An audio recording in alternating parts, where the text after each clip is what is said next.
Franck Ferrand sur Europe 1, au cœur de l'histoire. Jamais sans elles, des femmes d'influence pour des hommes de pouvoir. C'est le titre de l'ouvrage que viennent de faire paraître Jacques Santamaria et Patrice Duhamel. Patrice Duhamel qui est aujourd'hui l'invité de Franck Ferrand. Bonjour Franck. Bonjour Anissa, bonjour à tous. L'ouvrage parle de toutes ces femmes, des épouses, des mères, pas seulement. Toutes ces femmes qui ont profondément influencé nos hommes d'État. Avec Patrice Duhamel, cet après-midi, nous allons nous concentrer sur le rôle des mamans. Et tout à l'heure, à la fin de l'émission, Franck, vous répondrez à la question de Gaëtan sur l'origine des plats qui composent nos menus. Vaste sujet. Pour le moment, nous allons nous intéresser à un personnage fascinant, la mère de celui qui allait devenir l'empereur Napoléon III, la reine Hortense.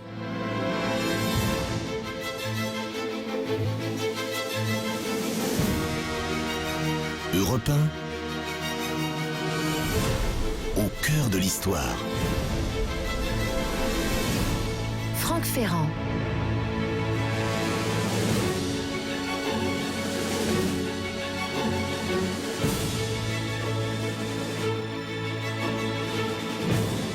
Quand Napoléon a épousé Joséphine, je devrais dire quand Bonaparte l'a épousée, elle avait déjà 2 enfants, Eugène et Hortense, qui portaient le nom de leur père, monsieur de Beauharnais. La jeune Hortense de Beauharnais est une des figures charmantes du Paris impérial. Elle est donc, puisqu'elle est la fille de l'impératrice Joséphine, par alliance, elle est la belle-fille de Napoléon. Mais elle est aussi sa belle-sœur, puisqu'il lui a donné en mariage son petit frère Louis Bonaparte. Ils se sont mariés en 1802 et le moins qu'on puisse dire est que ça n'a pas été un bon mariage. Imaginez Hortense, légère, vive, en même temps pleine de distinction, d'intérêt à la culture, pleine d'ambition. Et puis en face, Louis, personnage soupçonneux, assez inconstant, disons-le, sans envergure. Il est nommé roi de Hollande, Louis. Donc voilà notre Hortense, reine de Hollande. Ils vont avoir plusieurs enfants et très vite ils vivent séparément. La reine Hortense, comme il faut l'appeler désormais, se distrait de ses malheurs conjugaux en aimant la brillante société du Paris impérial. Elle était prise, je vous l'ai dit, d'art. Elle se pique de musique. On la voit surtout danser encore et encore au rythme de ces orchestres qui animent ce qui n'est pas encore la fête impériale. Ça, ce sera sous le règne de son fils, mais qui est la fête du Premier Empire, disons. Et bientôt, ce sont d'autres sons qui se font entendre. Ce sont les canonnades, les tambours des champs de bataille. On est en train de voir l'Europe entière se coaliser contre le beau-père et beau-frère, contre l'empereur Napoléon. Le sol se dérobe sous les pas de la belle danseuse. Au printemps 1814, l'Empire sombre. Et c'est dans un château à distance de Paris, en compagnie de sa mère, Joséphine, et de ses 2 fils, Napoléon Louis et Louis Napoléon, qu'Hortense apprend que l'empereur a abdiqué, que la famille de Bourbon, les frères de Louis XVI sont rappelés. Le frère aîné, le comte de Provence, monte sur le trône sous le nom de Louis XVIII. Et là, vraiment, l'avenir devient très incertain pour l'ancienne famille impériale. Joséphine avait déjà divorcé de l'empereur, vous savez, pour lui permettre d'épouser l'archiduchesse d'Autriche et d'avoir une descendance. Elle est assez bien vue, l'impératrice Joséphine, et elle peut espérer la clémence des coalisés qui sont maintenant maîtres de Paris. Mais pour la reine Hortense, c'est beaucoup plus difficile. Elle est toujours mariée à Bonaparte, elle a 2 enfants, et les enfants en question, ce sont des princes de cette famille Bonaparte, abhorrés désormais de toute l'Europe. Alors, parce qu'elle a un instinct de survie qui va très bien avec son grand caractère et parce qu'elle a surtout un amour maternel qui la guide d'une certaine manière, elle va essayer de mettre sa couvée, sa nichée à l'abri, la reine Hortense. Elle a une certaine tendance à l'inconséquence, mais elle n'en est pas moins intelligente. Et elle va dans un premier temps aller frapper, tenez-vous bien, à la porte de l'ancienne impératrice des Français. Donc la seconde épouse de Napoléon, celle qui a remplacé sa mère dans la couche impériale, c'est-à-dire l'impératrice Marie-Louise, qui les conduit gentiment. Alors elle rentre à la maison, je devrais dire à la malmaison, chez sa mère. C'est l'époque où vous savez, les Alliés occupent encore Paris. Le tsar Alexandre est assez sensible à son charme. Il va porter une attention particulière à sa situation.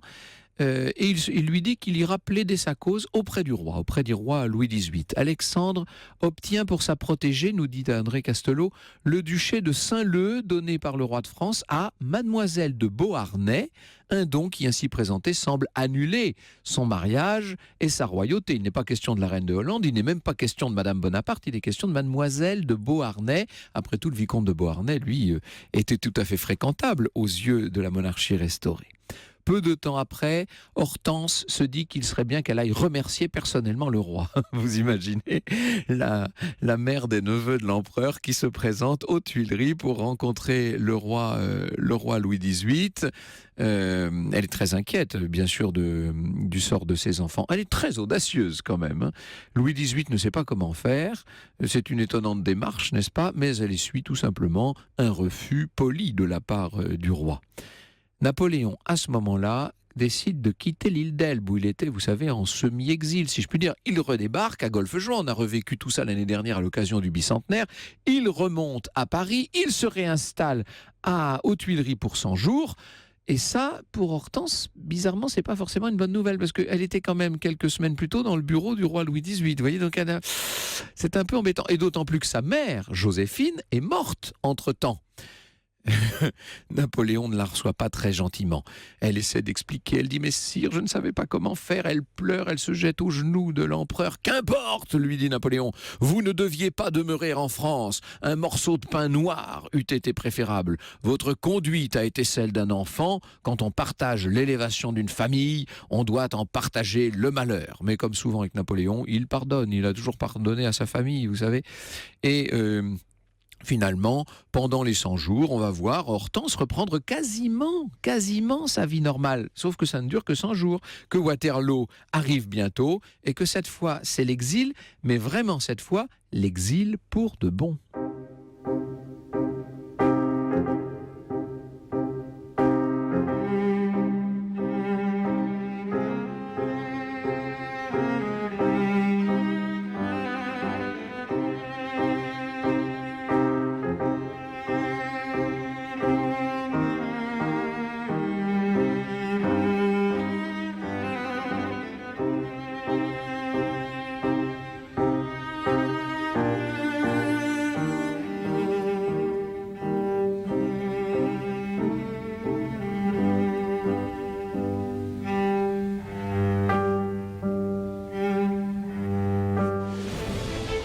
Franck Ferrand, 14h, 15h sur Europe 1. Et ce sont les figures maternelles qui sont à l'honneur cet après-midi sur Europe 1. Franck Ferrand, vous avez décidé de nous parler de la mère de celui qui allait devenir l'empereur Napoléon III, la reine Hortense, qui, ça y est en exil. Oui, là, ça va vraiment très mal pour elle. D'ailleurs, elle a essayé de passer en Suisse, mais la Suisse lui a interdit sa frontière. Elle est là échouée à Aix-les-Bains, quand débarquent littéralement, surgissent des hommes de son mari qui viennent pour se saisir de son fils aîné, Napoléon Louis. La scène est terrible. Cette mère à laquelle on arrache ses enfants est éperdue de douleur, bien entendu. Elle aura vu Hortense, à 32 ans, tout s'écrouler autour d'elle. Elle n'est plus reine de Hollande, ça vous l'aurez compris depuis un moment. Elle a vu l'Empire s'effondrer, elle n'a bien sûr plus son mari, elle a toujours quelques amants, mais ça on y viendra, on en dira un mot tout à l'heure. Elle est riche, nous dit néanmoins une de ses biographes, riche d'elle-même. Est-ce que ce sera suffisant? Louis-Napoléon, vous l'aurez compris, Louis Bonaparte, le père, l'ancien roi de Hollande, a repris à ses côtés son fils aîné, Napoléon Louis, mais il a laissé le petit, Louis-Napoléon, parce qu'en fait, il est convaincu que cet enfant n'est pas de lui, et c'est ce que semble vouloir dire la science aujourd'hui. On en dira un mot tout à l'heure avec Patrice Duhamel. C'est donc désormais pour ce dernier fils qui lui reste et qui n'a que 7 ans qu'Hortense va devoir s'en sortir. Les soins qu'exigeait la santé de mon second enfant, dira-t-elle, santé naturellement délicate, et dans ce moment altérée par le chagrin de voir partir son frère, me rappelèrent à des devoirs que je semblais négliger.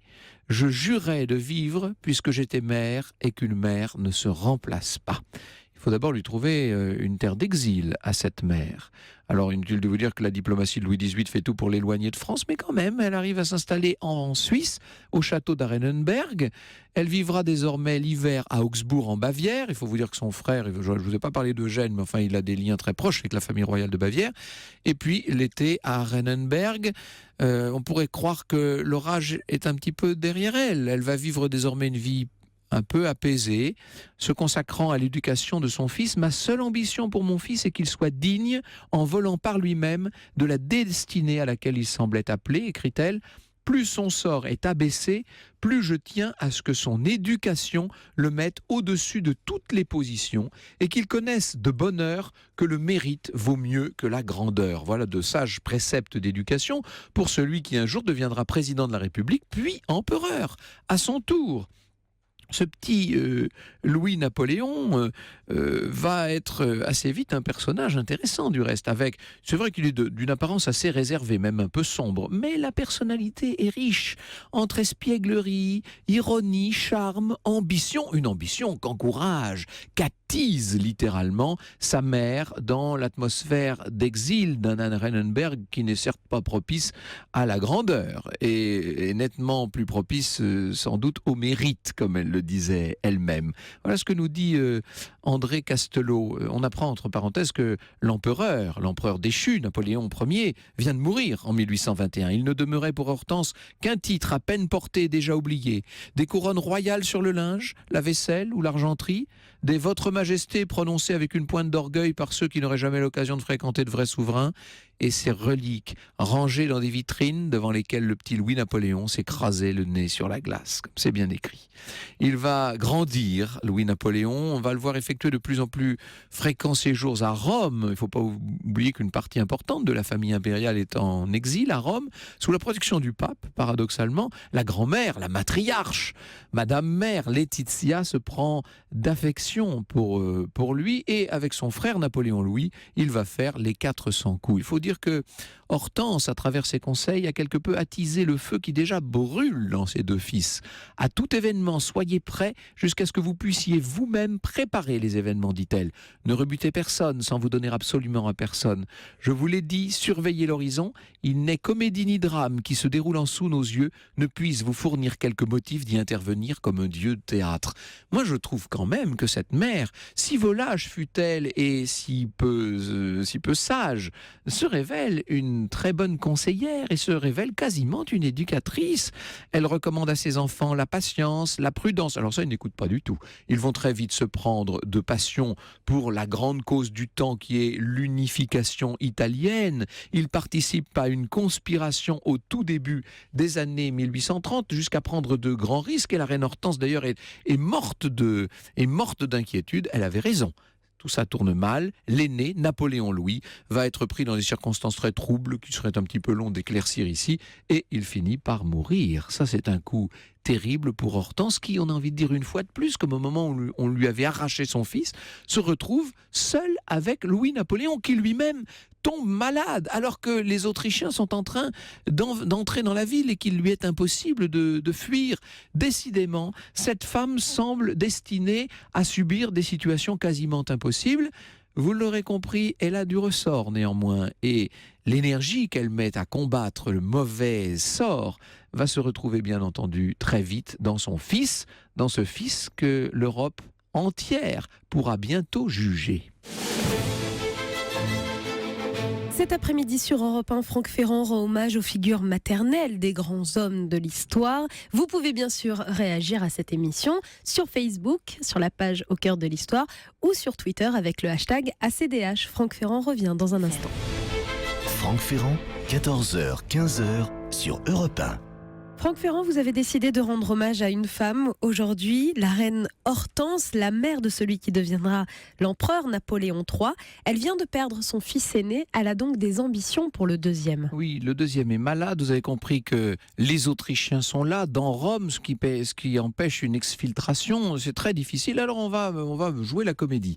Avec un ami, Louis-Napoléon se fait raser la tête, on l'affuble d'une livrée, d'un grand bonnet, et Au nez et à la barbe des Autrichiens le 3 avril 1831, au petit matin, le neveu de Napoléon s'échappe en se faisant passer pour un serviteur de sa mère. Et ça marche. Alors, à partir de là, il y a toute une folle équipée à travers l'Italie. C'est assez cocasse comme situation, parce qu'il faut imaginer Louis-Napoléon qui joue les valets, hein, qui suit ses dames avec un grand parapluie. C'est pas la dernière fois d'ailleurs qu'il jouera la comédie, Napoléon III.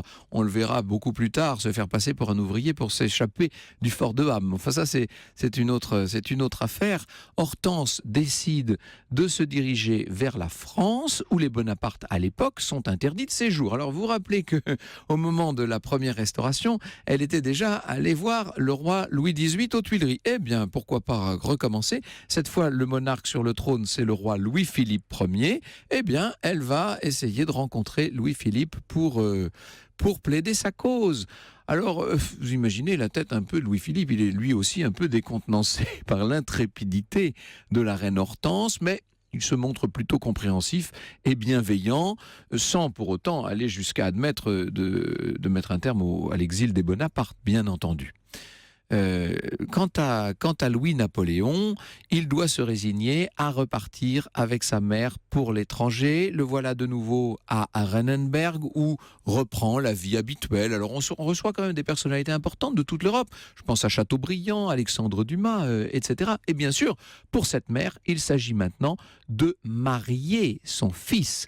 Elle n'a pas fini, elle n'y arrivera pas, je vous le dis tout de suite, elle n'a pas fini de s'inquiéter pour Louis-Napoléon. D'ailleurs, entre parenthèses, l'Aiglon est mort à ce moment-là, en 1832, ce qui veut dire qu'il n'y a plus d'héritier direct de Napoléon Ier et que l'héritier de la maison impériale, c'est maintenant son fils, c'est Louis-Napoléon, qui va néanmoins devoir attendre un peu avant de monter sur le trône. En 1836, il essaie de soulever une garnison à Strasbourg. C'est un échec complet. Cette fois, Louis-Philippe fronce les sourcils et il n'est pas trop méchant d'ailleurs, parce qu'on se contente d'exiler Louis-Napoléon aux États-Unis. Nouveau coup dur pour Hortense. Il y a maintenant un océan entre son fils et elle. Vous imaginez ce que c'était qu'un océan au XIXe siècle? La santé d'Hortense se dégrade. En fait, elle est atteinte par un cancer. On rappelle donc Louis-Napoléon qui quitte les États-Unis et ça va être une course contre la montre. Il veut absolument arriver à Arenenberg avant que sa mère ne soit morte. Il est là début août 1837, il est là à temps. Il contemple Hortense mourante, elle qui l'a tellement chérie, tellement protégée, qui maintenant est si faible. Elle le revoit, elle a 54 ans à l'époque, la reine Hortense. Et le fait d'être de nouveau dans la compagnie de son fils chéri lui redonne un petit peu de force. C'était le dernier sursaut, puisqu'elle meurt le 5 octobre 1837.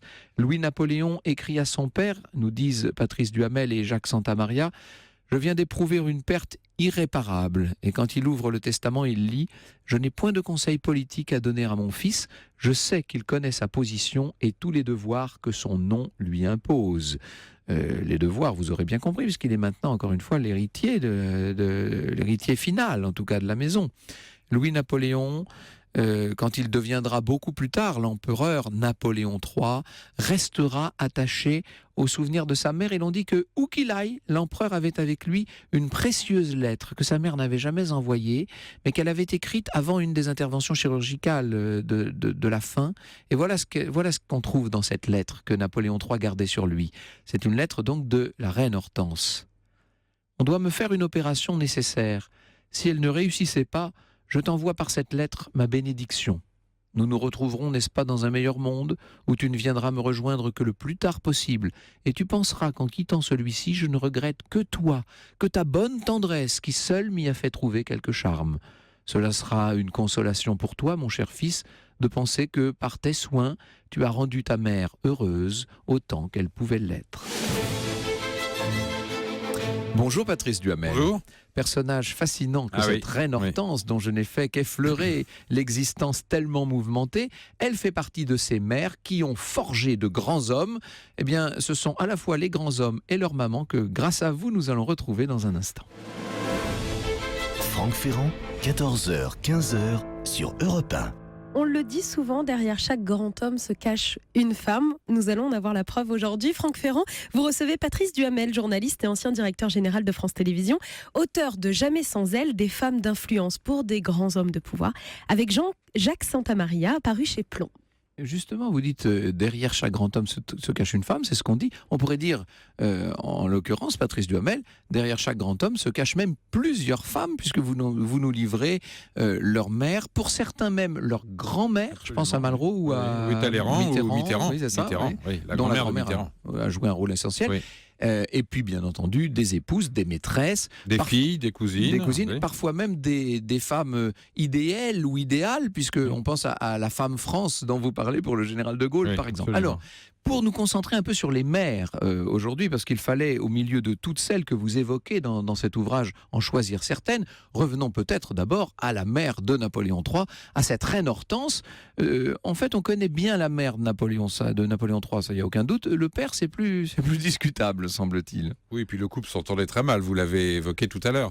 Le point commun, si on peut en trouver un ou deux de toutes ces mères qui ont vraiment marqué la personnalité, forgé la personnalité de leur fils, de Napoléon Ier, Napoléon III, jusqu'à aujourd'hui, puisque dans le livre, on va jusqu'au président actuel et au Premier ministre actuel, c'est, je dirais, donner une ambition, de transmettre une ambition, de donner une confiance hors norme, et de guider sur un certain nombre de rails. Et là, la reine Hortense, vous l'avez très bien expliqué tout à l'heure, ce qu'elle fait, c'est qu'elle ne cesse de dire et d'écrire à son fils, il faut que tu sois digne du nom que tu portes, il faut que tu sois digne des Bonaparte, et sous-entendu, et même entendu, il faut que ce soit toi qui prenne le relais de Napoléon Ier. Et à un moment, elle écrit dans son testament, le monde peut bien être pris 2 fois au même lacet, ce qui est d'un cynisme total d'ailleurs, mais bon, on voit bien ce que ça veut dire, c'est-à-dire, il faut que ça a marché aussi... pour l'oncle, pourquoi pas pour le neveu, finalement. Voilà. Et elle va malheureusement pour elle disparaître 11 ans avant qu'il prenne le pouvoir, vous l'avez évoqué, en 48. Et le pire, c'est qu'elle meurt, non seulement ça, mais elle meurt 1 an après la tentative complètement avortée dite de la garnison de Strasbourg. C'est une affaire assez sinistre où le jeune Louis-Napoléon s'est lancé dans l'aventure sans avoir du tout préparé son affaire, qui est un désastre complet. Mais l'énergie qu'elle a réussi à lui insuffler, l'ambition qu'elle lui a conférée, vont faire en sorte que Louis-Napoléon ne se décourage jamais. On l'a vu comme un beau diable sous les murs de Rome, au milieu des Carbonari, au début des années 1830.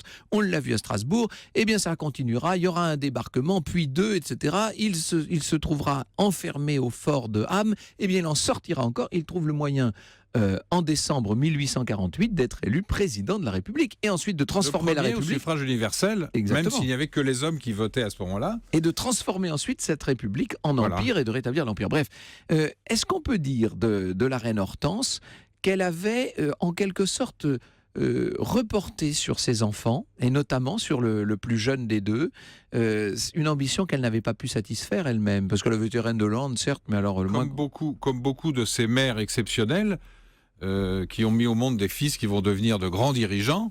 Donc ce sont des femmes exceptionnelles qui auraient pu avoir un destin exceptionnel. La reine Hortense en fait partie.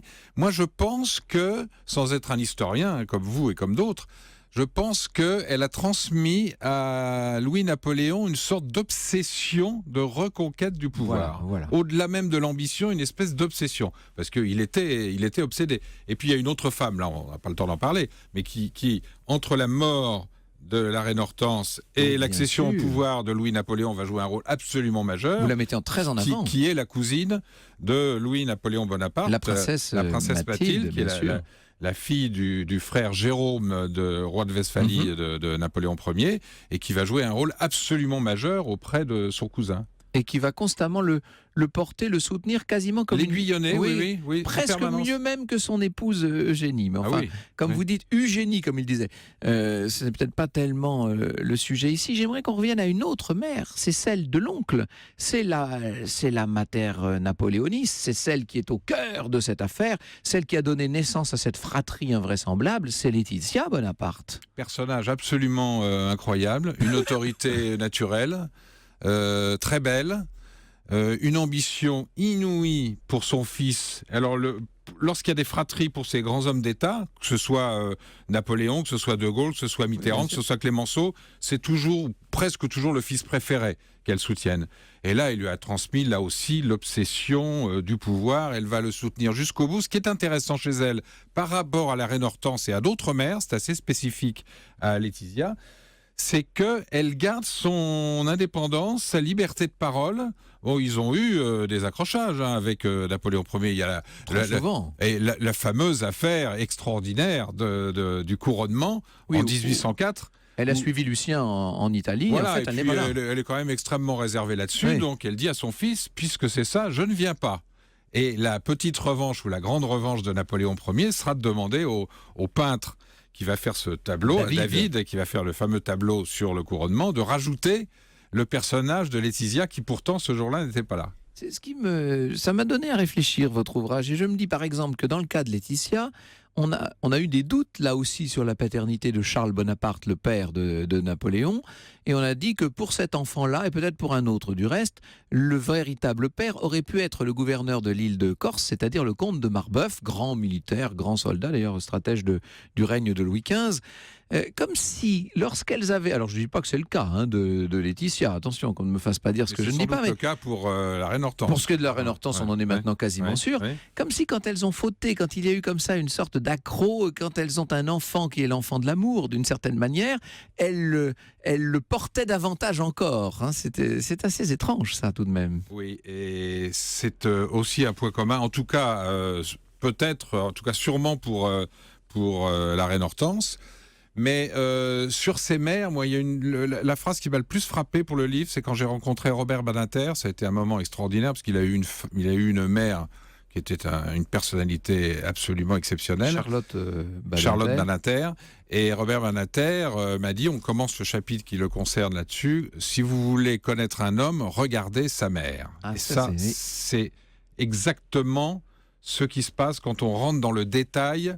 Et c'est un grand pénaliste, grand avocat qui le dit, c'est-à-dire qu'il a eu l'occasion de se pencher sur un certain nombre de cas critiques, j'imagine. Oui, absolument. Parce que ça n'est pas vrai seulement pour les grands hommes, somme toute. On pourrait dire que c'est vrai d'une façon générale pour tous, et particulièrement pour ceux dont le destin est particulier. Alors, ces mères fascinantes, est-ce qu'on peut dire aussi que leur fils se construit contre elles, d'une certaine manière? Ça a été le cas incontestablement de Napoléon Ier, qui est allé bien au-delà des espoirs de sa mère. C'est un petit peu le cas aussi, d'une certaine manière, de Georges Clémenceau, on peut dire ça. C'est le cas de Georges Clémenceau, mais Georges Clémenceau, c'est un peu un contre-exemple dans notre livre. C'est un personnage qu'on aime bien, donc on avait envie d'en parler, mais on l'aime bien avec ses limites et ses défaux, parce que c'était quand même un grand misogyne. C'est que moi je l'aime pas tellement, mais enfin bon, vous avez le droit de l'aimer. Hein. C'était un grand misogyne. Donc les femmes, jusqu'à la dernière, celle qu'il a éperdument aimée à plus de 80 ans, Marguerite, franchement, les femmes n'ont pas exercé une influence forte sur lui. Ce qui est vrai, c'est que dans son éducation, sa mère Emma a joué un rôle important, puisque dans la légende Clémenceau, on dit qu'elle a même appris le latin et le grec pour pouvoir l'enseigner à ses enfants. C'est quand même tout à fait incroyable. Ce sont des mères très dévouées. Alors ça, c'est peut-être un signe de l'époque, du temps aussi, hein, d'une certaine manière. Oui, enfin, elles le sont. Toute la partie contemporaine sur les présidents, les premiers ministres, les grands dirigeants de la Ve République, il y a aussi énormément de mères dévouées. La mère de Jacques Chirac, la mère de François Mitterrand, la mère de Valéry Giscard d'Estaing, la mère de Juppé. On va revenir à tout ça tout à l'heure. Disons un mot de la mère du général de Gaulle, de Jeanne de Gaulle. Ah oui, personnage étonnant. L'armée, c'est le père. Et l'amour de la patrie, l'amour de la France... l'idéalisation de cette France. L'idéalisation de cette France et du rôle que son fils Charles, qui lui aussi donc était évidemment le fils préféré, tout ça, ça vient de la mère, avec cette rencontre extraordinaire le 15 juin 40, c'est-à-dire 3 jours avant l'appel de Londres, où il passe lui dire au revoir en Bretagne. Elle s'est réfugiée en Bretagne. Avant de partir à Londres, il passe lui dire au revoir. Et quand elle apprend qu'il y a eu l'appel du 18 juin, elle dit il a fait son devoir. Sous-entendu, je m'y attendais parce que je savais qu'un jour il sauverait la France. et elle va mourir quelques semaines plus tard. Eh oui, et c'est une relation toute de pudeur et de tendresse entre le futur général de Gaulle et sa mère. On n'a pas cette image de l'enfance du général de Gaulle. On pense à une famille assez froide, assez rigide, etc. C'est pas ça. Beaucoup de tendresse du côté de la mère. Eh oui, hein, c'est vrai. Mais il y a beaucoup d'idées fausses sur les femmes qui ont influencé le général de Gaulle, sur la mère Oui, et sur Yvonne. oh là là, et oui. on en parle beaucoup. Et comment? Et vous ne parlez pas que d'Yvonne, du reste. Non, la nièce, Geneviève de Gaulle-Antonios, qui est rentrée il y a quelques mois au Panthéon, a joué également un rôle majeur. Jamais sans elle, des femmes d'influence pour des hommes de pouvoir, ça ne parle pas seulement des mères, hein, ça parle de toutes ces femmes qui ont influencé nos grands hommes. Un ouvrage publié chez Plon et signé Patrice Duhamel et Jacques Santamaria, que nous saluons très chaleureusement. L'histoire sur Europe 1, c'est avec Franck Ferrand.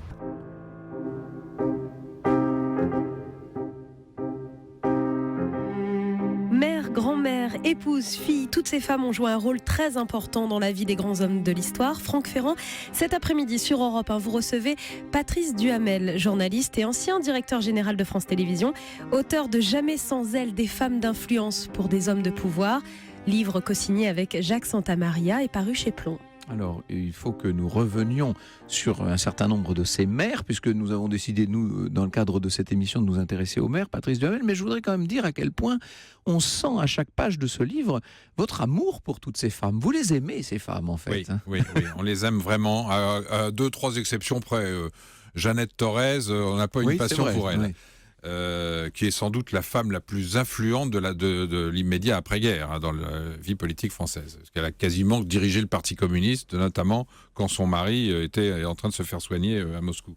Mais oui, on les aime vraiment parce que ce sont des personnages extraordinairement attachants, avec des qualités extrêmement différentes. Et ce qu'elles ont transmis, c'est des valeurs qui sont très différentes d'un homme politique à un autre. Et on voit bien dans quel sens ensuite ils se sont dirigés. Et très vite, pendant très longtemps, elles vont agir dans l'ombre, forcément. Ce sont des femmes d'influence, voire même d'une influence déterminante, je pense l'avoir démontré avec le cas de la reine Hortense, mais pour autant, elles n'ont pas de rôle officiel dans l'État, évidemment, et encore moins dans la politique. hein. Non, mais tant qu'elles sont là, après on peut considérer que ce sont les épouses ou les compagnes qui prennent le relais, mais tant qu'elles sont là, elles jouent un rôle majeur. Et parfois, il y a 2 ou 3 exemples dans le livre. C'est le cas pour Jean Jaurès, la mère de Jean Jaurès, c'est le cas pour la mère de Philippe Séguin plus récemment. Ils forment une espèce de couple. Ils sont absolument inséparables. Alors, Et les justement- mères sont là au quotidien. Et avec des relations souvent d'ailleurs difficiles avec leur belle-fille, ce qui était le cas avec la femme de Jean Jaurès. Alors notamment. justement, parlons-en d'Adélaïde, la mère de Jean Jaurès. Joli personnage. Une bourgeoise qui s'est considérée comme déclassée, qui va transmettre une forte conscience sociale à son fils Jean Jaurès. Elle va le soutenir comme on ne soutient exceptionnellement ses enfants dans toutes ses études qui sont brillantissimes.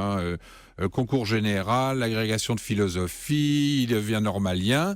Elle va être légèrement réticente, ce qui est le cas d'autres mères aussi, y compris de mères d'hommes politiques contemporains comme Juppé ou comme Bayrou ou comme d'autres, sur l'engagement dans la vie politique, parce qu'elles craignent la cruauté Et voilà, de cette vie elles veulent politique. préserver leurs Voilà, enfants. hein. elles voulaient que qu'ils soient au sommet, mais elles auraient préféré qu'ils soient Un sommet protégé. voilà, ambassadeurs, diplomates, professeurs de médecine, Ou conseiller d'État, etc. c'est plus Voilà. tranquille. Et franchement, la politique lui fait peur. Et la mère de Jaurès, elle sent bien que son fils, voilà.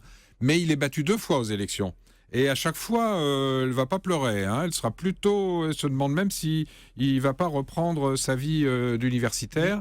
Et l'évolution politique de Jaurès, il est élu sous l'étiquette républicaine, ça serait, disons, de centre-gauche aujourd'hui, à peu près.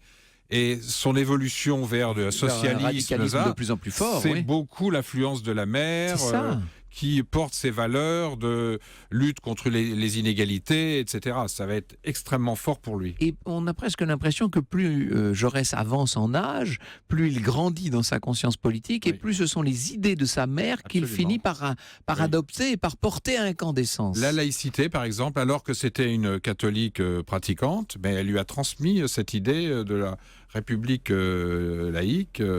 Et c'est ce qu'il va porter ensuite. Il y a, je ne sais plus combien exactement, 25 ou 26 personnalités dans votre ouvrage. Hein. Il y a 26 dirigeants Ouais, politiques, donc on parle d'une centaine de femmes. Quoi, dont un près. certain nombre très actuel, on va y venir Bien dans sûr. un instant bien entendu, mais il y a d'autres hommes de gauche, notamment un très emblématique, mais alors dont ce n'est pas la mère qui aura été la principale égérie, je pense à Léon Blum en l'occurrence. Léon Blum, la mère, Marie, joue un rôle dans son éducation. Elle adore, elle a une passion absolue pour son fils, mais elle le laisse un peu faire ce qu'il a envie de faire. Voilà, et il a une vie un peu de dandy, tout ça, ça lui convient très bien, elle est toujours là, il sait qu'elle est toujours là. Voilà. Mais Léon Blum, ce sont ces 3 femmes successives, il va être 2 fois veuf, ce sont ces 3 femmes successives qui vont jouer un rôle essentiel et à des périodes très différentes de sa vie publique et politique. Vous avez cité tout à l'heure très furtivement les noms de Philippe Séguin, de Alain Juppé, de François Bayrou, dont les maires ont également joué un rôle absolument essentiel. Jacques Chaban-Delmas aussi, il aurait fallu dire. Jacques Chaban-Delmas, Georgette, qui lui dit, qui ne cesse de lui dire pendant sa jeunesse et son adolescence, ta mère, c'est la France. Vous vous rendez compte, elle met la barre quand même très haut. Elle aussi sera un peu réticente quand il va s'engager dans la vie politique après la Libération, après une guerre absolument flamboyante, puisqu'il est le plus jeune général nommé par Londres. Mais elle sera là en permanence. Il a des relations difficiles avec son père. Elle ne cessera jusqu'au bout de le soutenir contre vents et marées, avec beaucoup d'inquiétude, notamment pendant la guerre. Et c'est quelqu'un qui, pour lui, Chaban-Delmas, et pour les auditeurs qui se souviennent, c'était un grand homme d'État. Moi, j'ai beaucoup aimé Jacques Chaban-Delmas, qui a été Premier ministre de Georges Pompidou de 69 à 72. Et maire de Bordeaux pendant des décennies. Et maire de bien Bordeaux, sûr, hein, voilà. Et elle est totalement incontournable. On ne comprend pas Chaban si on ne connaît pas la mère. Ouais. C'est le cas de la plupart, finalement. Oui. Alors, on a droit, dans votre ouvrage, à tous les présidents de la République. Georges Pompidou, Valéry Giscard d'Estaing, Jacques Chirac, Nicolas Sarkozy, même François Hollande, bien sûr. Hein. Absolument. Et François Hollande, c'est un cas assez particulier parce qu'il a des parents qui ont des personnalités aux antipodes. Son père est d'extrême droite, il est même candidat au municipal à l'extrême droite. C'est un homme sévère. Sa mère est chaleureuse, elle est tendre. C'est une assistante sociale. Elle est de gauche. Et il va très vite choisir la mère, à la fois sur le plan personnel, sur le plan psychologique, affectif et politique. Et elle va le soutenir jusqu'à la fin de sa vie, qui sera une fin de vie extrêmement difficile. Fin de vie, l'un des sujets dont s'occupe beaucoup François Hollande, et c'est sans doute lié à ce qu'il a vécu dramatiquement avec sa mère. Oui, bien sûr. On pourra peut-être un jour écrire un ouvrage sur le rôle des pères Oui. des femmes politiques, mais enfin ça évidemment il y en a beaucoup moins de femmes politiques. Ce que vous auriez pu faire aussi, mais c'est un tout autre sujet, c'est le rôle des pères des hommes politiques, qui jouent aussi un rôle étonnant. Hein. Oui, c'est le cas. Oui, on parlait du général de Gaulle, le père le père de François Mitterrand également. Mais je trouve à la fois historiquement, politiquement, psychologiquement, et pardon de dire ça à un grand historien, sur le plan romanesque, je pense que on avait envie de parler des femmes et notamment des mères. Bien sûr. Le destin de ces mères est quelque chose de très romanesque. Alors, je signale quand même à nos auditeurs que, encore une fois, vous ne parlez pas que des mères dans ce livre. Loin de là, vous parlez beaucoup des épouses, largement même. Vous parlez aussi de temps en temps des amies, voire des maîtresses, enfin, bref, de toutes ces femmes, des cousines, comme vous l'avez dit, de toutes ces femmes qui gravitent, des sœurs de sœurs. François Mitterrand. Alors, on parle de Talleyrand, on parle du petit père Combes, on parle de Maurice Thorez, vous en avez dit un mot, de Vincent Auriol, de René Coty, de Malraux. Vous avez tout à l'heure cité Robert Badinter, etc., Lionel Jospin, même Georges Marchais, finalement. Oui, Liliane. Liliane fait les Liliane valises. fait les valises, on rentre à Paris. Mais qui était une vraie militante communiste et qui a soutenu son mari pendant toute sa carrière politique. Merci beaucoup, Patrice Duhamel, d'être venu Merci à vous. éclairer à travers ce prisme particulier la vie politique française depuis plus de 200 ans. Jamais sans elle, des femmes d'influence pour des hommes de pouvoir. C'est édité chez Plomb.